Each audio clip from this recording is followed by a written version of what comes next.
majority of our customers at this point are coming directly from Google Ads. We're putting in quite a bit of money, but we're getting out quite a bit more than we're putting in. I couldn't be happier about the return on investment so far, especially considering 2020 has been a crazy year. Our numbers are through the roof.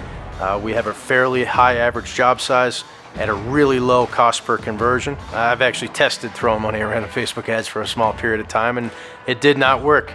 And so, I'm probably sure I could learn the technicals if I wanted to, but it's much easier to let guys that have been doing this for 8 or 9 years do that instead of having to go home and work on Google Ads for 2 hours a night.